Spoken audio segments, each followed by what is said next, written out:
David Zaritsky from the Bond Experience, welcome back. You can see by the gentleman here who's been on quite a few of my live streams and events. You've seen him on other channels. Maybe you just can't get enough of him. He's back for more. Jon Auty, welcome back to the show. Hello, sir. How are you doing? I'm doing good. Good. We were talking about the sun is shining. It's a Monday when we're recording this, and I'm talking to a good Bond friend. What could be bad? There have been the last year or so has been fairly shocking, but we've managed to get through it in various shapes and forms. I think with this type of communication, and the sun is out, and it's a Monday, and I'm smiling. Now this is not bad. Normally on a Monday by this sort of time, I'm thinking, is it Tuesday yet? And can I get over this Monday thing? But so far, so good. Let's see if you're smiling by the end of this discussion. Okay, try me. Well, I'm not going to go all Barbara Walters on you. Okay, right. Okay. Yeah, exactly. We're going to get down to the nitty gritty. No, well, you know what? Let's dovetail off of something you said, because you said, we've made do with this lockdown. Some people have been a little bit more productive than others. And that's kind of why we wanted to talk to you today. Not only have you been doing a really engaging video series on YouTube, you kind of wrote a book. Yeah. Yeah. And we want to talk about that today. Yeah, well, one kind of bounced off the other, really. I mean, the idea, and I must name drop here because it was our friend Chris from JBR who, when I was doing another podcast a couple of years back, and we were going to do like a cross pod, I think it was referred to. So we would interview the guys from JBR and they would interview us and that sort of thing. And we said, hey, we should really nail down the whole thing about the Bond stunts and be very, the way, I mean, Chris is very specific about certain things. Well, let's talk about this. Okay, fine. And so we realized that, we tickled the edge of Dr. No, and we were nearly 2 hours in. And he said, do you know what? This just isn't going to work. So we should really do something else. We need to try and maybe lock this down. And he came up with the idea and said, I'm going to write a book. And I had just finished writing Rocky Taylor's book, Jump, Rocky Jump, still available in the stores, folks, incidentally, for Christmas or for any time. Mother's Day's coming up. Give it to her. Groundhog Day. It works everywhere. You don't need an occasion, really. So I'd finished writing that. And I said that Daniel Craig-esque response when he said, hey, you should write this. And I said, I'd rather slash my wrists than go ahead and do it, because I'd just come out of doing a book. And he said, okay. So off he went. And maybe I would say a couple of months down the line, and I thought, do you know what? He's got a point, really. If somebody should write a book about stunts in Bond, yeah, it should be me. And I'd compiled a great deal of stuff over the last 20, 30 years from doing behind the stunts and various other projects that I've been involved in. So I contacted him. I said, do you know this book you were doing? Well, hang fire. I'm going to go with it. And he went, okay, fine. He said, I'm much happier if you went ahead with it. So on the strength of that he was the seed, really, that pushed me in that direction. And on the basis of that, then obviously it's got legs to do, as we're now doing a podcast, and it's got legs to do a video thing, which has been huge fun to do. And the response from those people who've seen the episode so far has been terrific. Yeah, let's talk about behind the stunts before we get jumping into the book, because one of the things that I love about it, first of all, I love your opening. I mean, the opening is so inviting.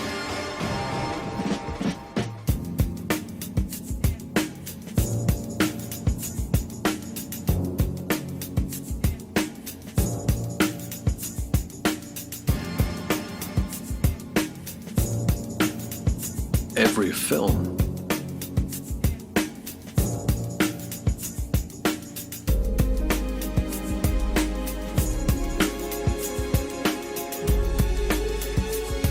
every stunt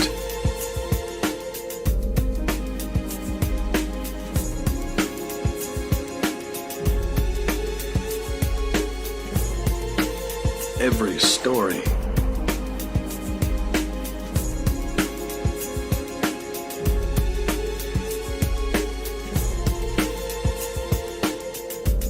Ever heard of Evel Knievel?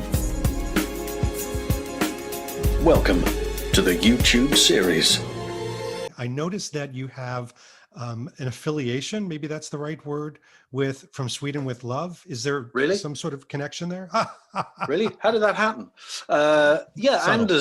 Anders I've known for many, many years, and he's been very supportive in all the stuff that I've been doing. So with his website, when he got an opportunity to say, look, I think your angle on the Bond thing would benefit what I'm doing currently. And so I would write anything that was stunt related that I thought would be appropriate to his type of whatever he was looking for at the particular time. So that's what I dived into. And it just made an awful lot of sense, really, when I said, look, I think that this show would do us both the power of good.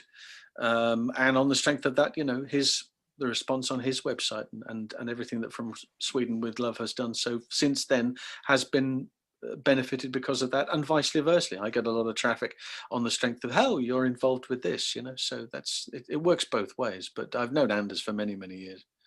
So I have to give some observations right away, just about the videos on YouTube.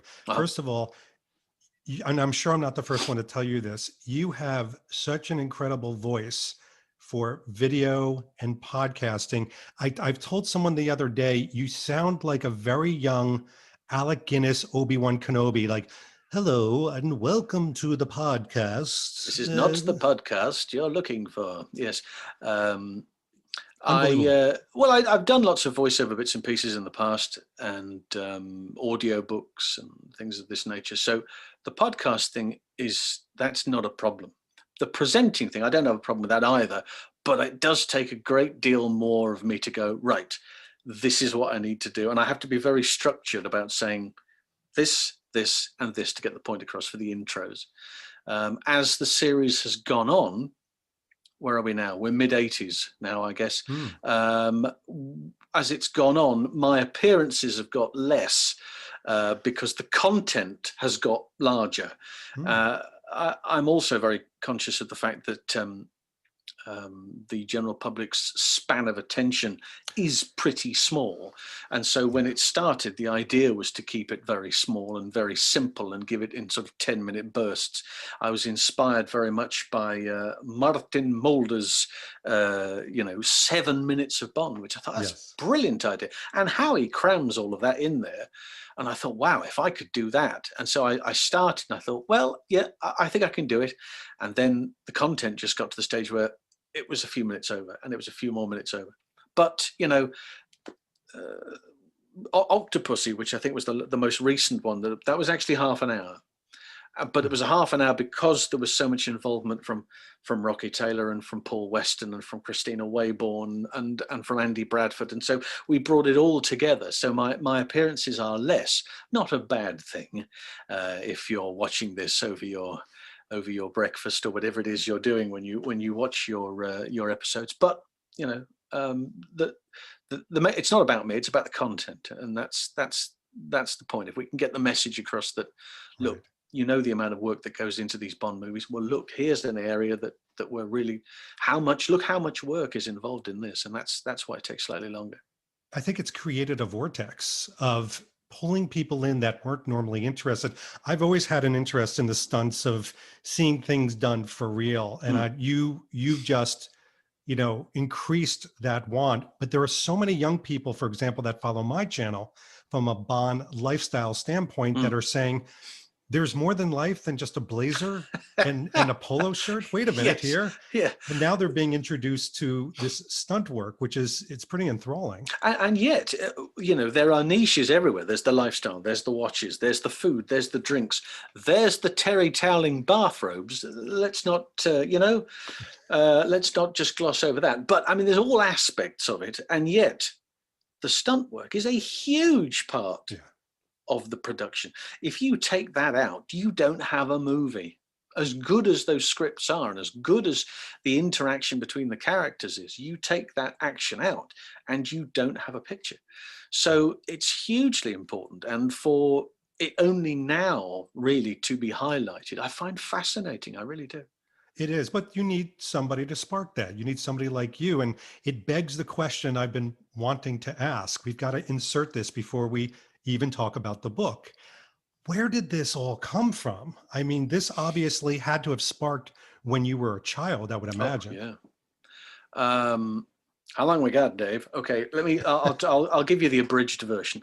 But effectively, the first movie I ever saw at the cinema was Escape to Athena, Hmm. war movie set in occupied Greece, 1941. Roger Moore, Telly Savalas, Sonny Bono, directed by George Pankosmatos. It was a glorious, beautiful. It's still now made in 1979, and it just looks fantastic.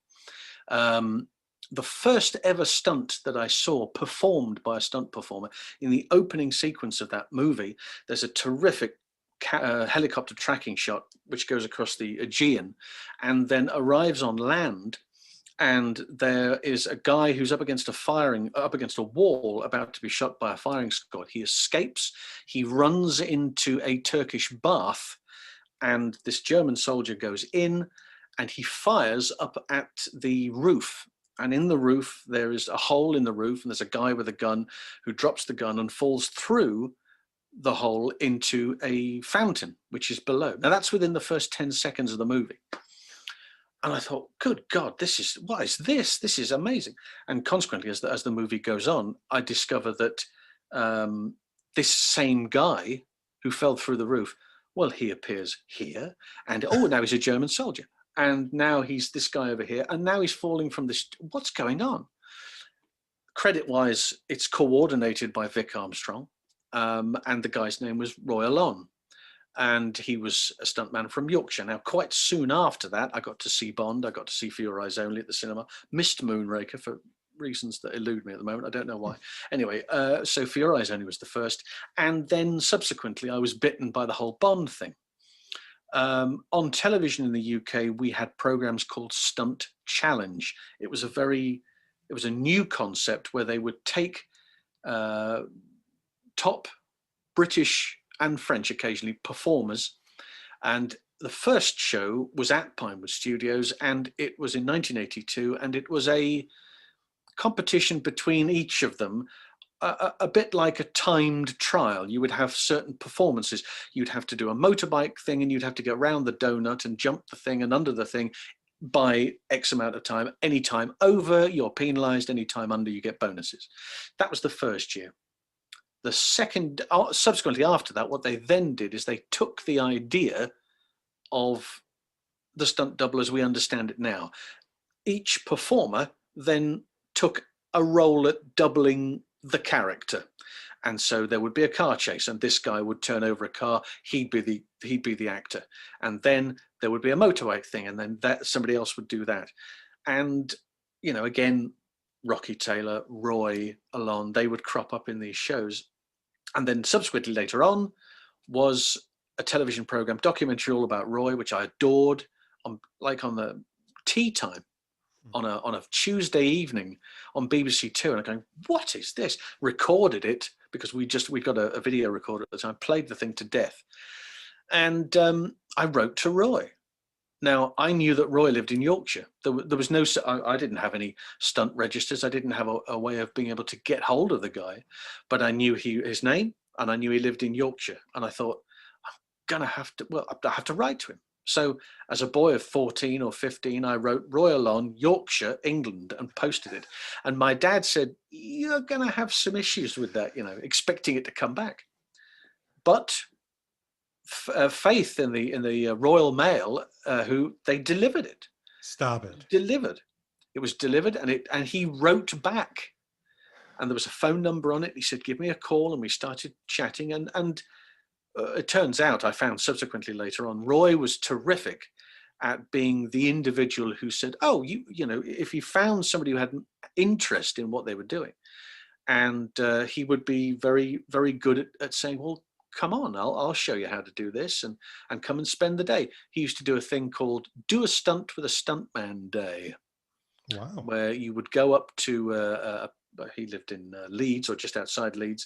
He would go up to a place there, and there would be a cherry picker, like a scissor lift, and you could you could do falls into an airbag with him, because Roy was a high fall man. He was predominantly known as a high fall man. And he, from an engineering perspective, he realized that when you fall into cardboard boxes and padding, you have to dispose of the damaged ones and then replace them. And back then, cardboard boxes were about 85 pence each, and he thought, this is expensive. So he started building the airbags that stunt guys now and have used for many, many years. So we would do that. And then there was the final Stunt Challenge program, and Greg Powell, who, for those who will know Greg's face, but for your eyes only, when Roger is running through the trees, he gets to Melina, who has the crossbow, and Greg is chasing Roger with the machine gun, and she shoots him with the crossbow. So Greg was asked by the guy who was presenting the show, what do people do if they want to get into this business? He said, contact me. So I did that as well. And a couple of years later, I got a phone, I was going to say, it was about literally a year later, because from the moment of transmission of the program to getting a letter from the BBC saying, we have passed on your letter to the coordinator, to him contacting me on Saturday morning. And again, this is a very weird experience for me, because my mother answered the phone. I was 15. We were just going out on a Saturday morning going shopping. And the phone rang as we were leaving, and she answered it. And she said, hang on, I'll go and get him. And she says, John, there's a Greg Powell on the phone for you. Well, I nearly fell through the floor. Yeah, because she couldn't have known. She couldn't make up a name like Greg Powell. That was just unbelievable. So I took the call, and it was him. And he said, look, we're filming not too far from you in the summer. Why don't you come up, spend the day, bring your dad? And if it's something that you're really interested in doing, then we'll work a plan where you get to do some training. We went up, had a great day. It was a movie called Lady and the Highwayman. It was a Barbara Cartland novel. But, you know, what a cast. John Mills, Oliver Reed. There's a young man who was playing the lead, who nobody had ever heard of, called Hugh Grant, who was quite popular now, apparently. So, yeah, all of this. And I got to meet the stunt guys. And Greg said, yeah, well, if that's something you want to do, go and get your qualifications, get your GCSEs done, get your education first, then come and call me and we'll sort something out. And Roy did a similar exercise, and he said, come up and learn how to ride horses, that's how it started. I went over there. And you had to get 6 qualifications at instructor level to get onto the stunt register, or be accepted onto the stunt register, the equity stunt register as it was then. It's different now. And I got springboard and highboard diving quite quickly, and trampolining. And I was doing my horse riding, and we were rehearsing something called a saddle fall, where you're hit by an object, for instance, a gun or an arrow, and you fall one side or the other from the horse. You don't go over backwards, you're falling from one side or the other. And this is maybe where the science thing works, because I found it fascinating, was that everybody has a natural bias. I'm right-handed. I write with my right hand. I play golf right-handed. I paint with my right hand. Not that I do a great deal of painting, but it's my right hand. If when I was in goal, for instance, I used to play football, soccer, at school and various other bits and pieces. I was in goal. I would be much happier diving to my left. It felt much more natural to me. And so Roy said, you can't necessarily afford to have a bias. You need to be able to option both sides. So we were doing saddle falls. We did 2 or 3 out to the left, and then we turn the horse around, we go the other side, and we're going to do the same on the other side. And maybe it's because I hadn't done a great deal of falling onto my right hand side rather. And we did 2, and on the 3rd one, I heard the hip go, I heard the noise, and I went, oh. Roy was beside himself, but it wasn't his fault. It was me and the physical condition that I was in at the time, although I was pretty handy, I thought, at that time. And so that then put the dampers on it and put the brakes on. And it's still not right now. In fact, I fractured it last year. Oh my gosh. Again, you know. Wait, I mean, I have to ask, did that effectively end any type of stunt career you could have had? Pretty much, because the amount of time that it took to get back to a condition that would have allowed me to do it, and the fact that it's not cheap. There's a financial aspect here as well. In order to, back then, I don't know what it is now, but back then you'd be looking at 25, 30 grand probably to get yourself up to the levels that are required in order to get on. And so, there was the financial thing, and that, and the money that I was earning. I was doing some writing, and I was doing some warehouse work and manual bits and pieces. It just wasn't enough to cover it anyway. So I did have to try and, accept that this maybe wasn't something that I was going to do, which was it was a wrench. It was just awful. It's all I'd ever wanted to do from when I was at school. And in fact, used to do, any productions that we did at school, we would arrange sword fights, so we would do falls, and we'd do stair falls and bits and pieces. But it's just because it was the most natural thing for me and another guy at school to do. We were absolutely the biggest fans of action in anything. So I had to use what I had to maybe write about the industry.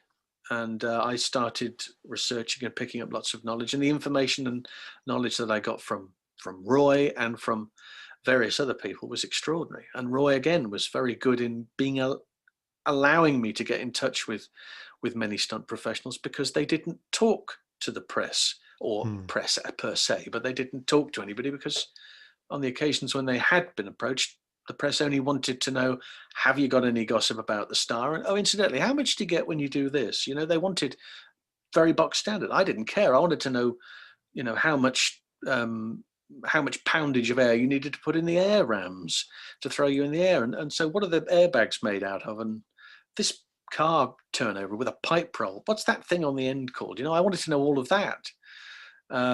So yeah, it came to a shuddering halt, but on the strength of that, he very kindly got me down onto Die Another Day. So I was down in Aldershot with Vic and the second unit when they were filming some of the action for the pre-title sequence down there. And it spiraled out of control after that. I was going everywhere. It was amazing. So it's safe to say that, first of all, your passion did not wane even after that accident. And then second of all, you've kept up these relationships, these communications. It sounds like the stuntmen know you and you know them today. Yeah, that's why a project like this has been extraordinary, because if, let's say, Chris had gone ahead with it, I'm not entirely certain that he would have been able to speak to all the people that maybe you needed to speak to in a project of this nature. I've known many of the performers and coordinators that have worked there for many years in various capacities, and I can contact performers from the register, and they know me through my body of work. So on the strength of what I do, they've said, oh, okay, yeah. And this project has been ideal, because I'm now reminding them of things that they did 20, 30, 40 plus years ago, for them to go, oh, Christ, yeah, you're right. I'd forgotten about that. Or, now, yes, I did do this, but I didn't do this. Oh, incidentally, here's a great story. And I go, oh, lovely. So, the benefit of having this it's been very beneficial for the project. It's maybe been very beneficial for them as well, but it has allowed me to go to them and say, look, I know what I'm talking about, and I'd like very much to confirm some bits and pieces for me, and then if you've got anything else to add, then do it by all means. And they were thrilled. And again, because if you look at the Bond pictures, credit wise, and I'm a big fan of credit where credit is due, didn't really start to happen until For Your Eyes Only really was the first series where you had credits on the running credits at the end to say, look, here are the stunt performers. And then it wasn't complete. That's always the thing that's fascinated me, is the fact you have nowadays, you turn up in the car park and they say, we don't need you today. Well, you get a credit. It's fascinating, I was going to say, I've noticed, even as a layman myself, that it's different today. Like the stuntmen are quasi celebrities. I've befriended. I have a nice relationship with the gentleman who did a lot of the work on Quantum of Solace, and then now he's Chris Hemsworth, Thor. The You know, Bobster. he's exactly, yeah, nice Yeah. guy, super nice guy, Oh, he's a terrific guy. Yeah. character. But he's also kind of a celebrity too. I mean, he's got a huge following. So Yeah. is it a bit different today? It is different today, absolutely. And social media has done that, but social media has allowed people to do that. And I think also from an organizational point of view, the British Stunt Register, as it is now, as I say, it used to be the Equity Stunt Register, now the British Stunt Register, they don't frown upon that, because I do think that they work on the basis that all publicity is very good. Obviously, they're promoting the fact that we'll use Bobby as an example, is an extraordinary individual. He's also an extraordinary double for Chris Hemsworth. And similarly, if you look back in history, you look from the 20s and the 30s, there were performers who we know who were extraordinary at what they did. Yeah. Laurel and Hardy, Harold Lloyd, Buster Keaton, Charlie Chaplin, who all did incredible work, but all had stunt doubles. Now, they weren't allowed the stunt doubles weren't allowed to have any limelight at all, or weren't even allowed to mention what they had done. Harold Lloyd died in 1965, I think. He had an arrangement with his stunt double, Harvey Parry, and said, look, when I go, fill your boots, tell the world, I don't care. But up until that point, and so that type of situation, it was frowned upon that you would even suggest that you were doing the action for somebody else. And also Bobby is in a situation where he is very much like an old school stuntman, in respect of he is contracted to an individual. I'm thinking of Chuck Roberson and John Wayne, for instance. They doubled each other for many years. Vic Armstrong and Harrison Ford. Mm-hmm. And now Chris and Bobby. It doesn't matter what production. If Chris goes off to do a TV commercial somewhere, right, and there happens to be some action in it, well, Bobby's going too. Yeah. And similarly on, but that's the sort of thing. It has almost come full circle. But I don't believe it's a hindrance at all. I think that it's wonderful, actually, because it allows Bobby's first job was, yeah, exactly. Well, Bobby's first job was Quantum. I mean, what a first job to have, We wanted to. Oh, by the way, you're going to be doubling James Bond. Okay. Yeah, where do you go from there? Where do you go from there? Well, he's clearly the only way is up. Yeah, exactly. Which is where he is now. All right, we've got to. I mean, I think I have a foundation, the understanding of why you picked up this quill and furiously wrote, and I have so much to talk about with this book. We've got to start with the title. Ever heard of Evel Knievel? And before you tell me why you chose that title, I've got to tell you something. Many moons ago, when you first told me about this and you told me the title, my heart started throbbing in a very nostalgic way, because I want to show you something. This is a toy of mine when I was a child. Look at that. This was the Evel Knievel toy that I brought to elementary school. I was the envy of every child that day. You could kind of grind it up. It's in very good nick, I must admit. He's not fallen off like you would normally in real life. He's got scrapes, but he hasn't broken every bone in his body like the real Evel Knievel. Nice. But you have to understand, Evel Knievel to me was a superhero in the United States growing up. I mean, I watched every special. The entire family, from fathers to daughters to sons, would gather around the TV and watch Evel Knievel. So when you first told me this title, I'm like, well, of course, he's a daredevil. He's he does these crazy stunts. Not quite clicking, of course, that it's also a Bond line. Yeah, I mean, that was when I was trying to think of a title. And I happened to be watching Man with the Golden Gun, which I hadn't long been on. And of course, it's one of the most extraordinary vehicle gags of all time, I think, and ludicrously perfect. Yeah. As Cubby pointed out after, can we put a couple of cars in the water? I mean, just something to give it the idea that you know, it's human, you know, but it worked first time. And of course, as he's going up, he said, "You're not thinking of," he says, "I sure am, boy." And then he says, "Ever heard of Evel Knievel?" You goof, boy.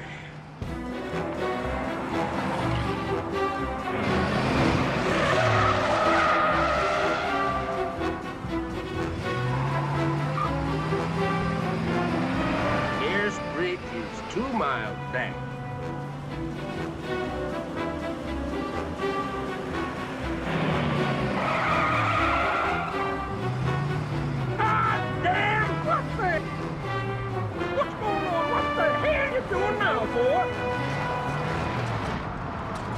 The bridge is that way! You're not thinking that... I sure am, boy. Ever heard of Evel Knievel?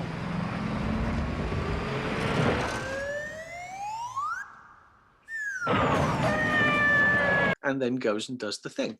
And it struck me as being an interesting title on a number of levels. Firstly, as you said yourself, yeah, I've heard of Evel Knievel. You know who he is, you know what he is. But if you said to somebody, you know, who's the guy that got knocked down on the bridge in GoldenEye?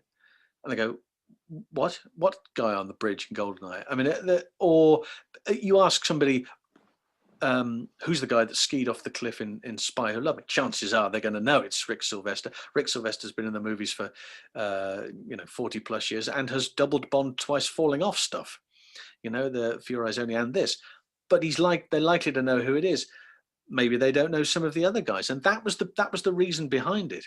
The interesting fact there is, of course, that Rick Sylvester skiing off the cliff. Okay, that's the thing that everybody remembers. They don't remember the other 4 guys that doubled him leading up to that, you know. And so this is the point: is that yes, I've heard of Evel Knievel and I know what he did. And what I'm not trying to do, I'm never trying to compare the two. That's the other point: is that, as you said yourself, Knievel was a daredevil.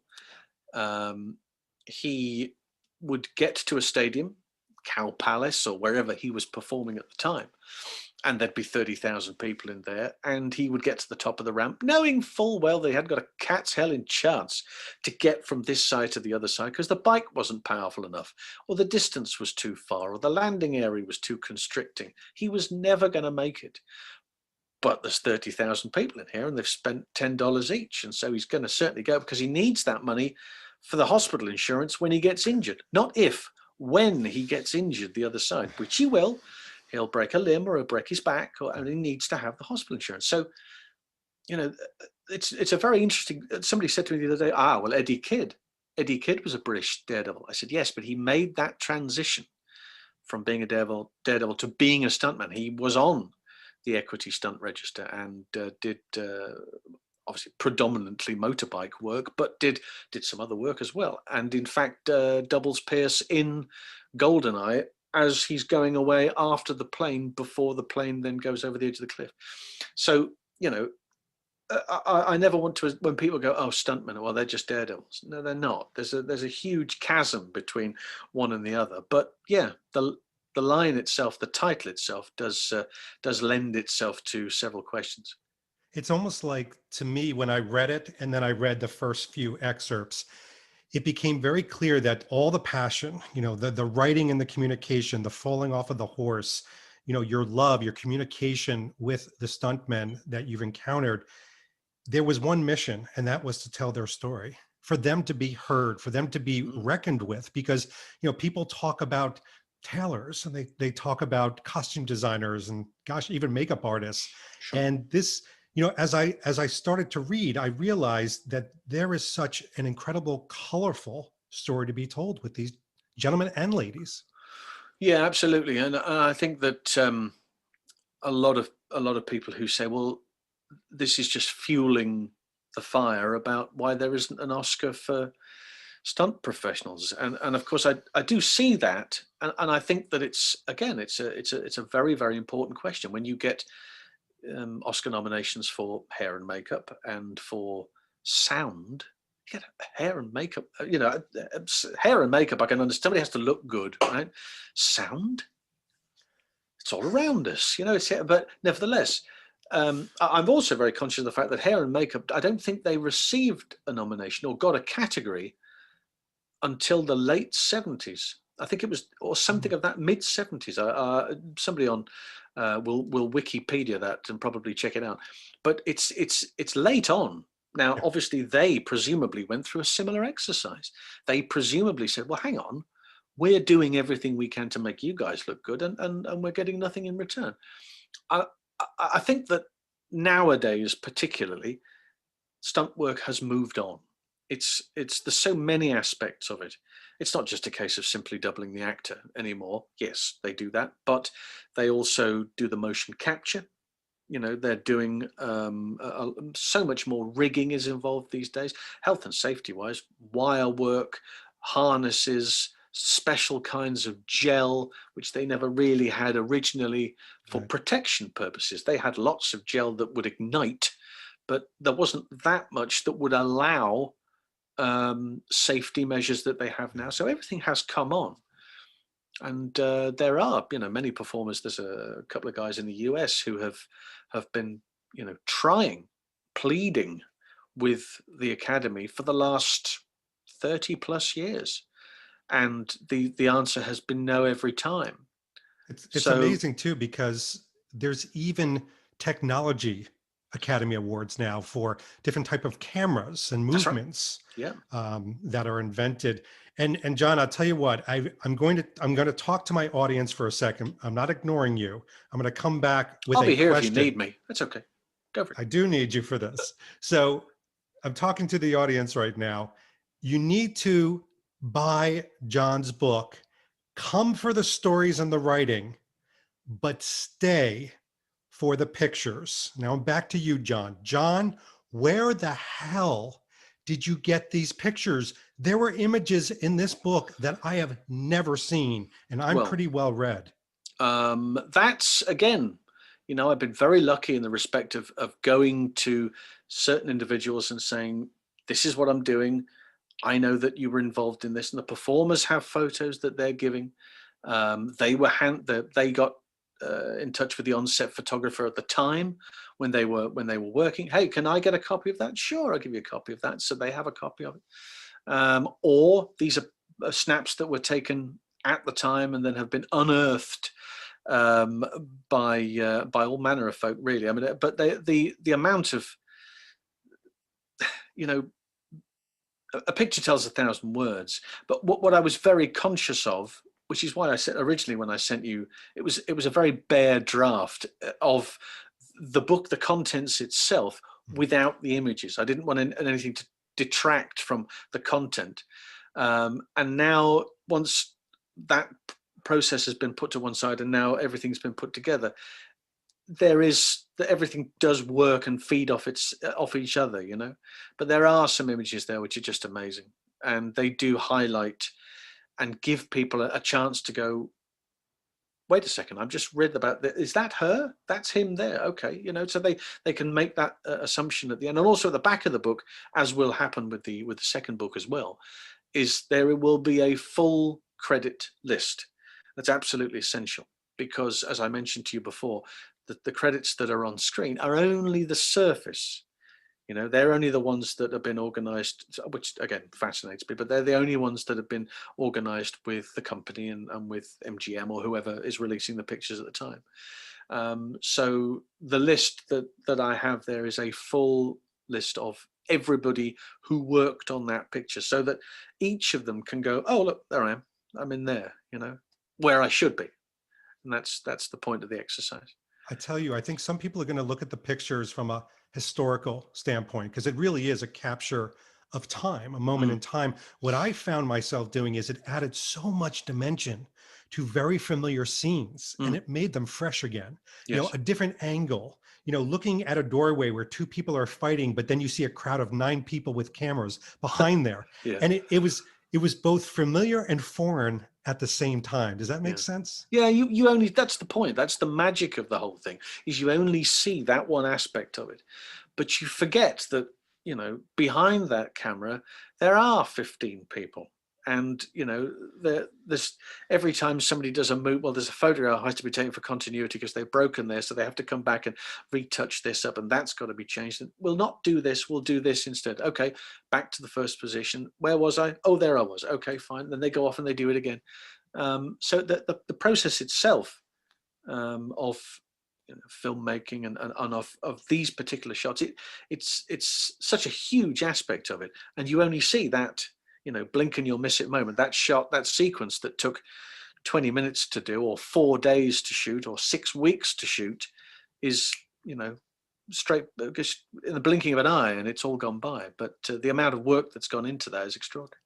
It's amazing. And I want to encourage people to read the book. I don't want to talk about too many of the stories. It's tons of spoilers, but I do want to talk about your journey in writing it, because I've spoken to a lot of authors, and usually when you have a book like this, it's never the smoothest road. Maybe somebody has issue, maybe, you've hit obstacles and pitfalls. Can you talk about any of those?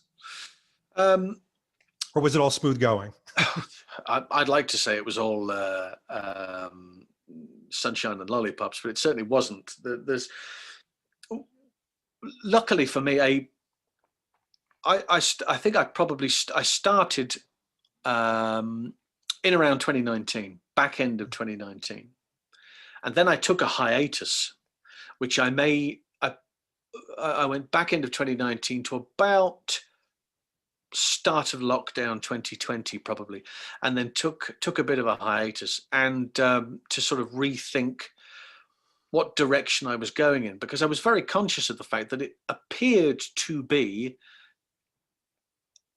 a review of each movie from a slightly different point of view, and that wasn't the angle that I was going at. But the message between my brain and my fingers hadn't got that worked out, so I had to come away from it, reassess the whole thing, watch a bunch of the movies again, and then make some more phone calls and speak to people to then realize, I see what I'm doing here. This is where I'm going wrong. So I moved the goalpost slightly and then came at it again. And once I did that, I must admit, it was a pretty swift right after that. Hats off to people like Vic Armstrong and Paul Weston, who threw their heart and soul into it, and did the amount of work that they've done in being able to say, this is good, but don't forget about this. Oh, lovely, and we add this in. So they're very, very specific about making. And I wanted it. That's the main thing. I don't want to just write it and go, right, there we are, it's done. I have to then say, read this and tell me what you think, or giving all the stuff that Paul was involved in. Right, there we are, that's yours, have a read, and then thinking he'll never get through all of that, and then for him to ring me and go, right, write this down. Okay, you make notes along the way. So the involvement has been terrific. But that once I moved the goalpost and changed, then it started going pretty well after that, which was enable. The nice thing about being a writer or doing that is you want to have that fluidity of creation. I've got a number of projects on the go at any one time, and I need to be able to switch from, I'm not doing this anymore, I'm doing this one, and still have that same kind of output. Mm-hmm. So I still have to get up in the morning, and I still have to try and do 2,500 words before lunch. Otherwise, it's going to be, I've got 2 other things to do in the afternoon. I'm not going to make enough time to claw that back for tomorrow. So it's a race against time. But once you get the right thinking and the mindset done, then it did come out pretty well. That process, they describe it as a bit of insanity and a bit of genius. Fleming, for example, did that and was able to do that as well. So you're in good company. Insanity, I think, is probably, there's a great deal of that going on. Whether I doubt very much if there's any genius with Fleming. It's a different kettle of fish. But I think it's more an incessant need. Sometimes I wish that my other half would say, there's a problem with the boiler, or there's something, just so I can do something else. But when I'm in that moment, and that's the huge thing, when you're in it, it's really difficult to come out of it.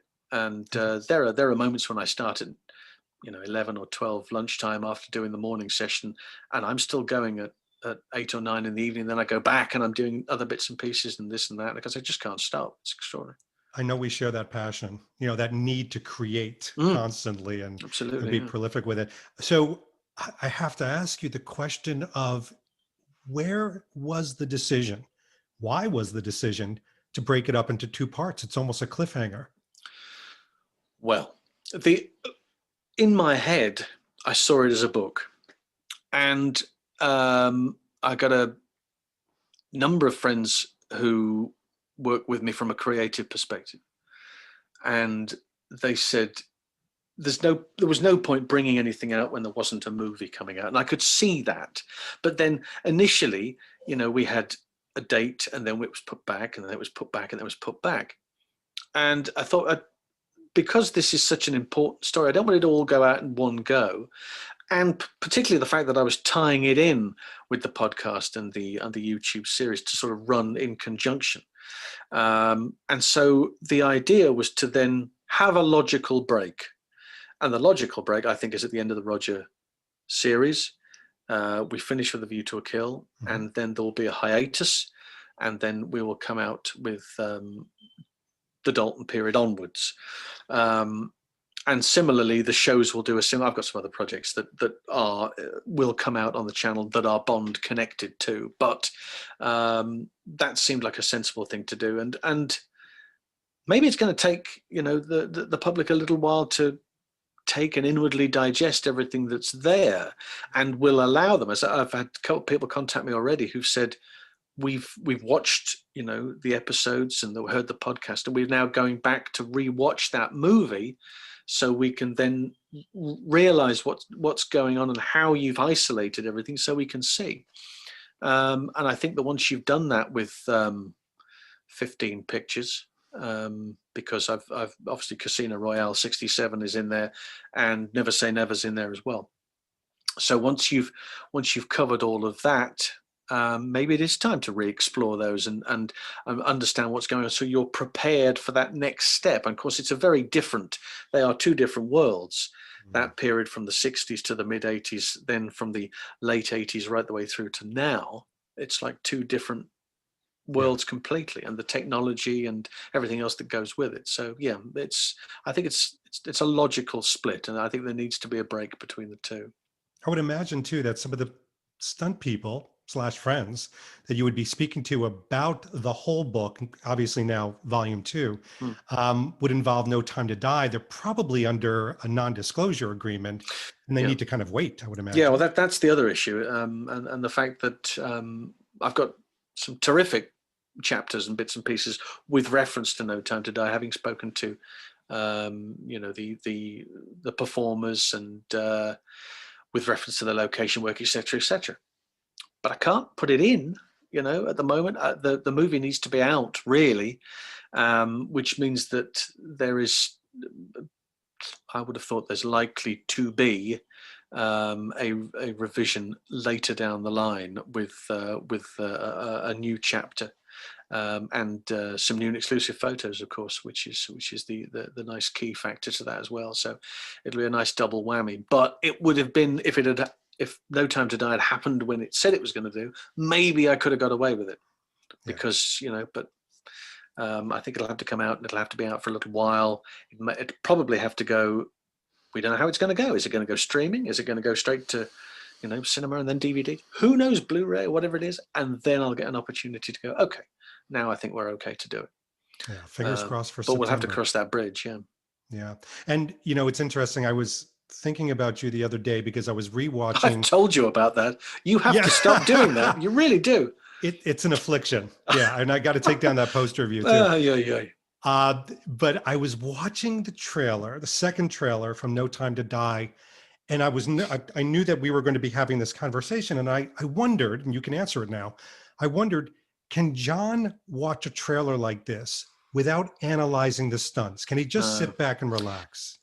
Somebody asked me this the other day, and when I'm not doing this, I'm a musician, and I sing, as you may know, and I play drums. Now, I can't watch a band and enjoy them the way that I would like to if I wasn't, because I'm watching the drummer. I love watching drummers. If you look at my YouTube history, you will see the amount of Buddy Rich stuff, or drummers. I love them. I love watching them. I love everybody's different, their style of grip, their interpretation of certain pieces. And it's the same with movies. I've got to a stage now where I will struggle to just envelop myself in the entire thing from start to finish, because I'm interested about, I've seen that action sequence there and it's now playing on my mind. Was that so and so? How did they do that? Was that with this? And I'm not concentrating on what else is going on. Now, I'm not sure how I get round that at this time. Maybe there's a group I can join, or there's a professional body, where, I've got some sort of, I'm sidetracked by action adventure, but there's something that happens and it does affect that. Yeah. So that's a great shame, because there's loads of great pictures out there, what did I watch the other night? I watched the X-Files movie. Do you remember that one? I think it was the first absolutely. one. And I absolutely adore that. And I thought that was sensational. And then somebody else mentioned, there's two movies that I can just watch over and over again, back to back, which is Commando and Predator, for no other reason apart from the fact that it's just a massive onslaught of action. Yeah. Go, yep, I'm just going to sit here and let it wash over me. And it does. But give me something gritty with a plot and there's a serious story. And I go, I've got to really work up to it, which is a great shame, I think. So it's a blessing and a hindrance, I find. It's amazing. Well, I'll tell you what, Jon, thank you so much for giving us a taste of this. We're going to put all the links below, links to your book, link to your YouTube. There's a lot of places where you can consume Jon, I guess is what I'm saying. I've never had it quite put that way, but yes, I suppose you're right. Now there's something new. Yeah, there's all sorts of, you type my name into Google and you'll find me in all manner of different areas, but it's a case of I've just tried to spread myself thinly, so there's a little bit of me over here and a little bit of me over there, but it's just I get involved in so many different things and one thing leads to another, and then I'm doing this, or I'm doing this project, or I'm writing this, or I'm doing a voiceover for this, or whatever it is. But